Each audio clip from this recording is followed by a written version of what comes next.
All right.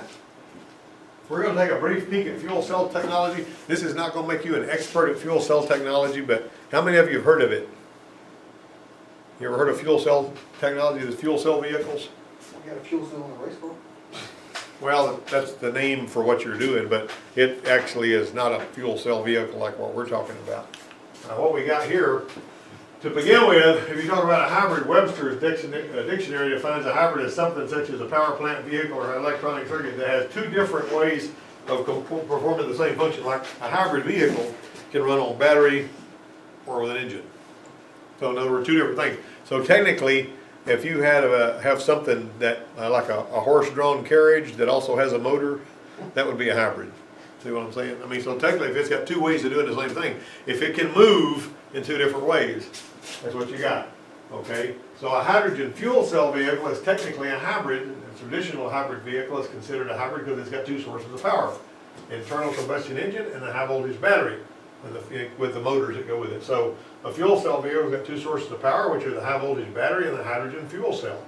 And so a hydrogen fuel cell vehicle is simply a hybrid that replaces the internal combustion engine with a fuel cell. Ooh, how is that?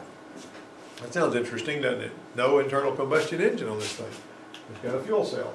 This is what one looks like. That's a Toyota Mirai. I don't know how you say that word, but somebody tell me. Mirai? Is that what it is? M-I-R-A-I? Miari? Yeah, Mirai. Now look where he's gassing up. He's getting hydrogen. You couldn't get that motor right here. So where do you get hydrogen? Hydrogen gas station. I mean, how do you make hydrogen? How do you get it? Where does it come from? Gas, air. Basically, you got, or water. You got H2O. Separate the You ever heard of these HO gas generator things people were putting in their cars a few years back, trying to help their gas mileage? And what they do is they put plates in water, and they run electricity through those plates in water, but they'd have like baking soda in the water, and it would basically cause that hydrogen and oxygen to separate, and you'd get flammable gas out of there. We did it out here on the bench just to make it work. Isn't the air like 70% hydrogen? No, nitrogen. Yeah, because hydrogen is, well, H2O is water, is hydrogen and oxygen, you know. As a matter of fact, you may find a scary website that says dihydrogen monoxide is dangerous. Well, that's basically just water. Well, it sounds horrible when you say dihydrogen monoxide, that it dissolves metal and people can die in it and all that, you know, but basically they're talking about water. Anyway, that's what the engine compartment looks like on one of these things. And that's pretty cool stuff. See, you got actually a little radiator there. I can still need to cool it. But in simple terms, it's a device that can use a combination of oxygen and hydrogen to create electricity. And so basically, you got hydrogen from your fuel, you got an anode, you got a cathode, and you got air over there, heat and water. And so basically, this is something that's creating power because of what's going on there. You know what I mean? And this is a schematic of a, you know, electric membrane in between their fuel cell operation. And so this is from the World Fuel Cell Council. I've already that illustration. I hope they don't mind. So it's a device that can use oxygen and hydrogen to create electricity. Polymer electrolyte membrane fuel cells are currently most common versions used for transportation. And there are some hydrogen vehicles out there. How many of you guys have ever seen a vehicle that runs on CNG? Compressed natural gas. You can actually buy, you know, cars and pickups and stuff now that run on compressed natural gas, and they'll have like a gas tank in the back. It kind of looks like the one you got out in your yard for your heater and all that. Now, you know these big propane trucks that drive down the road and go deliver propane to people's, you know, heaters? They run off propane. The first thing they do is they disable the gasoline fuel injection, and they put them so that they can actually use propane out of the big tank on the back to run the engine. And here's another thing you might not know. It's illegal to hook a wrecker up to one of those propane trucks and pull it. Because it's a dangerous thing. It could explode if something went wrong. And what I'm saying is you're not supposed to do that. And I had to go one time way off up to north of Montgomery, or no, it was north of Troy, between Troy and Montgomery, to get one of those trucks going. It was a brand new truck. They had something going wrong with it. And they were on the other side of a pond out there in a pasture. went over to somebody's trailer house to gas up, and when they came back by the pond, they were on the dam by the pond, and the truck quit. And so they says, take whatever you think you might need, and, you know, take the shop car, which we had a Ford Taurus, and drove off up there and had to figure out what was wrong with that truck and fix it, because you couldn't send a wrecker after it. I mean, it had to be fixed right there where it was, you know. Now, if the engine's locked up, I guess you're sunk. I don't know how they do that, so don't even start with me. Okay. Now, this right here is a little bit better look at this. And this fuel cell has got a set of electrodes, which is an anode and a cathode. Whenever have you ever heard those words before? Anode and cathode. What else have you seen that has an anode and a cathode? Science class. Huh? What? Science class. Science class, but yeah, I mean, like there's something that you see every day that you use every day in several different ways that has an anode and a cathode. An LED. The two leads coming off an LED are an anode and cathode, you know, basically. All right, anyway, here's your anode, and there's your cathode. You've got negative voltage coming out of here, and positive voltage coming over here. So basically, imagine this as it's basically, I'm gonna call it a different kind of battery, but it consumes fuel when it's creating this. And it's basically creating energy where there's no energy, and it does a lot. It creates a lot of juice. One thing on that. As a matter of fact, General Motors made a car one time several years back that was one of these fuel cell cars, and this thing was able to create enough power, and it ran, that one, if I'm not mistaken, ran off water. And it actually made the hydrogen right there on the vehicle. You could pull in there and plug your house into it and just let that thing work. You're not going to have an engine running, and it could power your whole house when you were at home. That's how much power that thing would put out. Now, they only made a prototype. They didn't, because these things are pretty high. One of those old Toyotas that I just showed you that was sitting at the hydrogen pump cost $60,000. You can buy one, but they're $60,000. How often are you gonna find fuel for that if you do buy one? Well, there aren't very many of them out there, and then some of your cities are hydrogen fuel. Big cities, they got hydrogen fuel stations like the one you saw there. So you're screwed. But around this part of the country, you're not going to be working on hydrogen fuel cell vehicles very soon.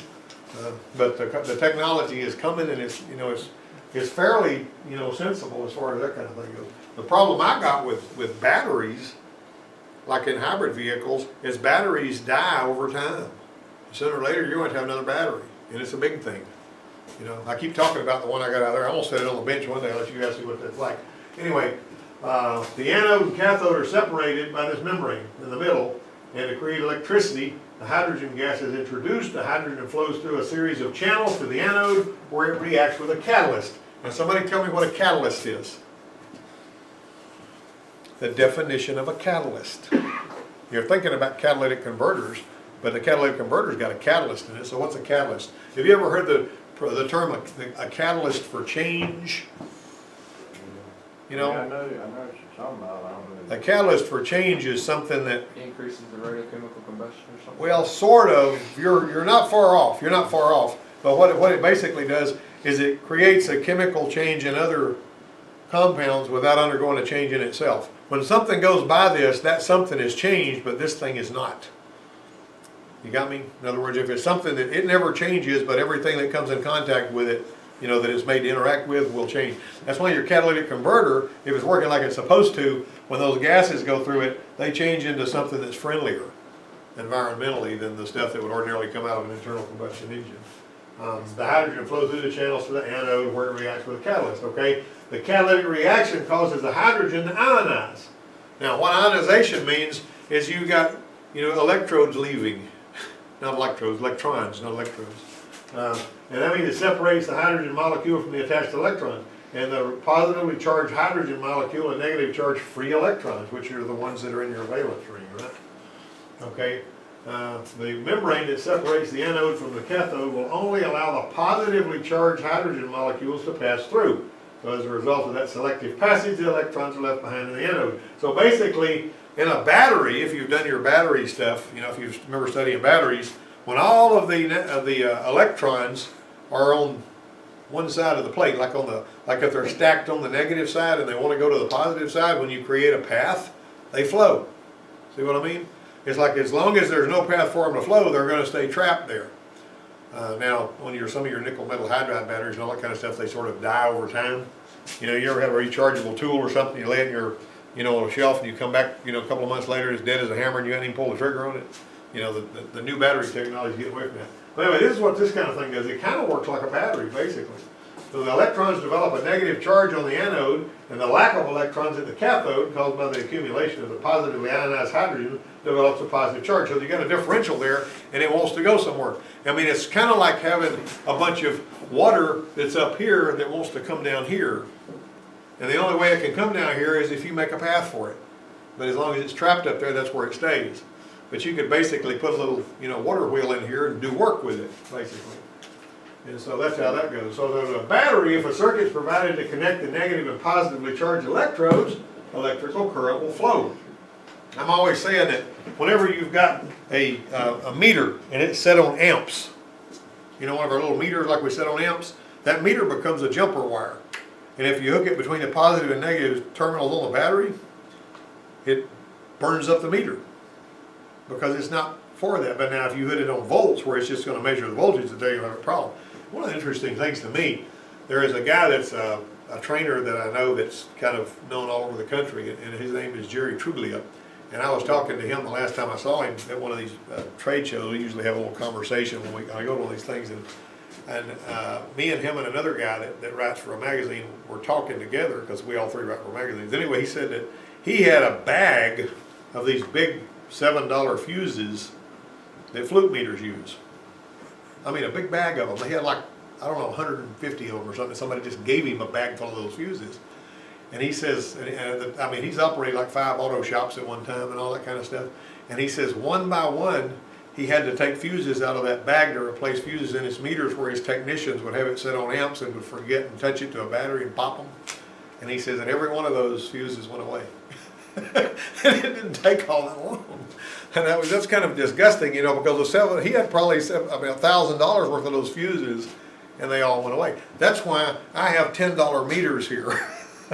I mean, the meter costs about as much as one of those fuses does. So I just get another meter, you know, if I need to. I'm not going to buy all those fuses and have those fluke meters burning things up. Anyway, a hydrogen fuel cell is a generator with no moving parts, so it creates energy. You know, kind of like the fuel for the generator is hydrogen, and the exhaust emissions are limited to water vapor. All that comes out of a hydrogen fuel cell vehicle is water vapor. The problem with that is the EPA now says water vapor is a greenhouse gas. Ow. Because it is. It's the most significant greenhouse gas out there. And as long as you've ever looked at this before, I got another copy I can print if I tear this one up, get it off the wall. Look at this. All right, I'm going to show you this. Watch. See this right here? And you see the gray? That's water vapor. That is how much natural water vapor there is, like it's all natural stuff. And basically that's how much it affects climate change or whatever you want to call it. The clouds, the water vapor in the air, that much. Okay, the CO2, this is, in other words, this is how much it affects greenhouse gases. CO2 affects it 0.117%. This one right here, look at all that. It's horrible. And that little tiny green on the top is, you know, like there's the methane, you know, 0.066%, and you know, N2O 0.047, and miscellaneous gases. But water vapor is the most significant greenhouse gas out there. Now, I'm not saying that hydrogen fuel cell vehicles are going to cause a problem. Get back up there. All right, so anyway, but the simple fact is, all that comes out of it is water vapor, which, like carbon dioxide, doesn't hurt a dadgum thing, regardless of what they may be telling you on the 6 o'clock news and the Washington Post, you know. All right. There are really only 2 fuel cell vehicles that are relevant to what we're talking about here. Well, the 2 are the Hyundai Tucson fuel cell and the Toyota Mirai. Now, I owe a debt to a guy named Jeff Minter that actually put this presentation together for Motor Age, and I basically, not everything I've got here came from him, but most of it did. And he is the guy that I met when I was working, I was at one of those classes on rebuilding hybrid batteries. A lot of people rebuild hybrid batteries, but not very many people do it right. And he's basically had put me in touch with an outfit. This one lady needed a battery for her Toyota Prius, and a rebuilt one that's really done, that's done right, these people can sell me for like $1,500. You know, it's like $4,000 or $5,000 if you go to the dealer. And you are gonna need a battery sooner or later. How much does it cost to rebuild it? Well, it depends on how many of the cells are bad. You see what I'm saying? I mean, but basically, they actually, they check each cell. They got a special computer. It's, a $10,000 box that's hooked up to a laptop, and they hook up to every single cell in there, and it tests every cell separately a bunch of different ways, and then you charge it up, and you use a heat gun to see which one, a forward-looking infrared camera to see which one of the cells is getting hot, and then you disassemble it, and you put it all together with cells that you know are good, and so on and so forth. But I mean, it's a pretty involved process. It's not an easy thing to do. I've got, but anyway, when I need a battery, I can get one from these people. There's your hydrogen, it looks like an air coupler there, you plug in there. And there's this is a Hyundai Tucson, is what that is. All right, so here we go. We got an electric vehicle with an onboard generator in the form of a hydrogen fuel cell. We've kind of talked about that before. This is the carryover from existing Toyota Lexus hybrid vehicles. So this is, what was being carried over. Now, this is what it looks like if you look at a cutaway. All right, you see that? Now, remember this piece right here, because you're going to see another picture of it later. All right, and this is actually the battery, is what that is. Now, back here you've got, I can actually go to the next slide. There's your boost converter. There's your stack. That's, your batteries and all. And, that's the battery over there, but that's that stack thing. And here's a hydrogen oxygen pressure tank. I wish I knew a lot more about these than I do. And anybody can dig into this stuff, and you can find it on the internet. It's good stuff. Power control units right here, and you got a motor right there. All right, that's looking at it from the bottom. And that's there's your battery there. It's got 34 modules, each one of them rated at 7.2 volts. That's what I was talking about earlier. I gotta make sure I don't turn the light off for too long or then it'll go to sleep. Okay, that's why it's kind of cut apart. You got this, and this basically, just looking at this, it reminds me of the battery I got under the bench out there that came out of a Prius. And there's a Camry, but this particular one here is like a Camry. That's what it is. Now, Toyota is using existing motors used in Lexus hybrid vehicles. This is the same thing. MG1, MG2. You might remember us talking about them before, MG1 and MG2, how they're connected to that transmission and all that. And so basically, you got a power split planetary gear and then two-stage motor reduction planetary gear. They've got two planetary gear sets on these linear ones. The ones that we were looking at on the thing I showed you are stacked in there because it's a transaxle instead of a transmission. But like a Highlander has actually got a drive shaft, it doesn't have a drive shaft. It's basically got another motor for the front end if you're going to do four-wheel drive, and it is driving the back end, through a shaft and all that. But the simple fact is, it's linear, is what it is, and some of your Chevrolets are doing it that way too. You don't have that other jump box in here, do you? I'm trying to save you a step. I want to take care of it, but Not that I know of. Where'd you get that one? On the back, it's a little weak, it's right on the yellow green, it might be enough. Yeah. I'll try it, okay. Okay, sorry about that. Somebody don't know where our other jump box is. Anybody know? I hadn't seen it in a while. Would it be behind that board? Huh? Would it be behind that board? May very well be. I would say one got brought in here when they were wiring up that board. It was, but I don't know if it's It's still in behind here. it might be behind the brown. Oh, it is back there. Oh my goodness. Now Gene's gone over a little one that won't start the car. Sorry about that. That was gonna be Daniel. Daniel was over there working on that the other day. Yeah. Well, Daniel didn't even know that thing was back there. But look, somebody left the key switched on, or did they? All right. Here we go. Toyota says this PCU is based on PCU found in the Prius. That's a control unit.